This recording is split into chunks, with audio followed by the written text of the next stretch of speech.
automatically appear on the ballot no matter how many millions of people support me in the polls. Party officials wrote our current rules to protect the two-party system. They designed them to prevent independent candidates like me from offering voters an alternative to the failed leaders of the past. And they're especially draconian in states with the most elections. It's true that the American political process is really rigged against third parties. Some states have extremely draconian ballot access laws, and both the Democratic and the Republican Party have been instrumental in passing these restrictions in order to secure and solidify their own power. This is one of the things that Canada does pretty well, I guess. I think the requirements to run federally are like $1,000 deposit and a certain number of signatures. Maybe 100 signatures. I don't know. It's been a while since I've looked at the requirements. But anyway, not a major impediment for any serious candidate. I mean, the two-party system is such a joke. There's absolutely zero difference between either power party. They both serve the interests of the power elite, and neither of them care at all about the general public. They're in lockstep on all the major issues. It's only these so-called wedge issues and the rhetoric primarily that divide them. But when it comes to militarism, when it comes to constantly expanding the size and scope of the state, when it comes to inflationary monetary policy, I mean, lockstep. And it wasn't always this way. There's been, I think, 5 or 6 different what political scientists call party systems in the United States. So you had the first party system, which had the Federalists on one side and the Democrat Republicans on the other. And then the second party system, you had the Whigs and the Democrats. The third party system, you had. That's when it gets into the Democrats and the Republicans. And people, Democrats especially, like to say that after the Civil War, at some point, the parties switched, the Republicans and the Democrats. That's not exactly true.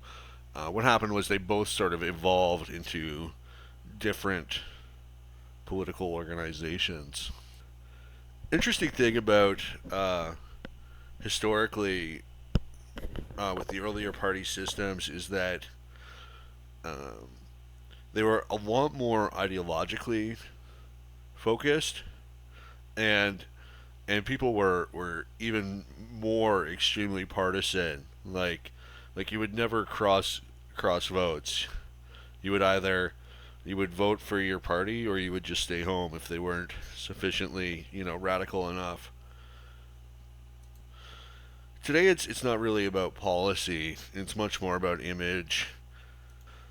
Like I said, the policies of the Democrats and Republicans are very close together, although your typical voter would never acknowledge that. But it's like Mitt Romney, a Republican, he basically invented Obamacare. They modeled it after a program that he instituted in Massachusetts.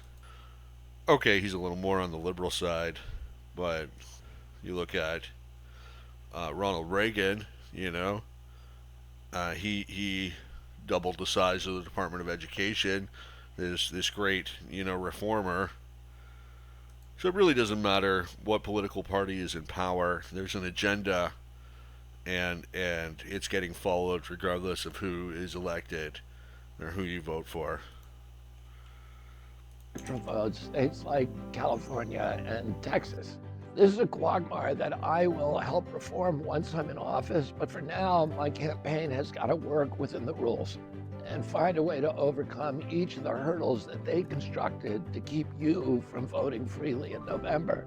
In many states, the law provides for 2 methods of getting on the ballot. First, you can do it as an individual candidate, or second, as the nominee of a new party.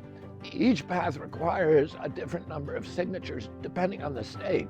In most states, it takes fewer signatures to put an individual candidate on the ballot, but in 6 states, the signature threshold is lower to put a new party on the ballot. California, for example, requires 219,000 signatures to put an individual on the ballot. But a new party wins ballot access with only 75,000 party registrations. That's still a big lift for most people, but we already have more than 70,000 supporters signed up in California. And I know we're going to blow their numbers out of the water. That's why our campaign has now filed paperwork for new parties in California, along with Texas, North Carolina, Mississippi, and Delaware, the other states in which this same math holds true. Now, you might be asking, is this a political party in the same way that the Democrats and Republicans are parties? Not even close. Our founders warned us that political parties would become breeding grounds for corruption and corporate cronyism. That's why I chose a name for my party that doesn't even include the word party. It's a name that encompasses all of us out there demanding our country back. I told the bureaucrats to call us We the People. These are the first 3 words in the United States Constitution, and they symbolize that our government draws its power from the citizens. This isn't a party, it's a movement. And it doesn't belong to Washington, it belongs to you. This movement will allow us to stand toe-to-toe with the establishment machine and remind the elite few that America is still governed by the power. Overall, I like RFK Jr. He's a little out there, certainly on some topics. He's not a libertarian by any means, but he has taken on the military-industrial complex, and that's a pretty big issue for me. I think that peace is the most important issue. You look at the harm that's been caused by bellicose American foreign policy, not just abroad, but also domestically, going to war is extremely expensive, and in the long run, it undermines your national security interests because you're creating enemies of the people that you're attacking. I like independent people that aren't beholden to the establishment, and certainly, I mean, if you look at the 2 mainstream candidates, Donald Trump and Joe Biden, I mean, I could not possibly imagine 2 less appealing candidates. Joe Biden's senile, Donald Trump. He's getting up there in age as well. I do think most of the investigations and political attacks or judicial attacks on him are politically motivated. But Trump's certainly not a good candidate either. I mean, he has very little redeeming qualities when it comes to policy.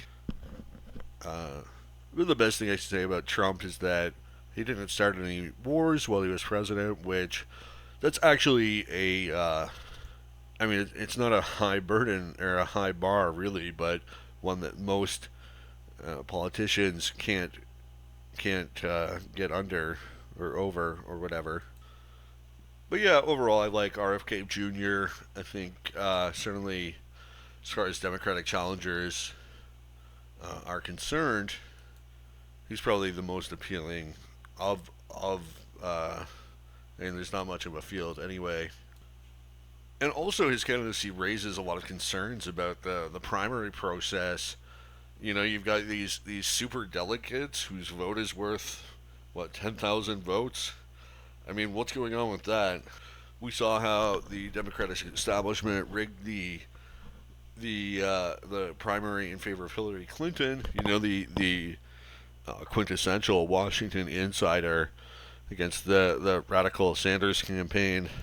Be interesting to follow this development, see if RFK Jr. can present a viable third-party challenge.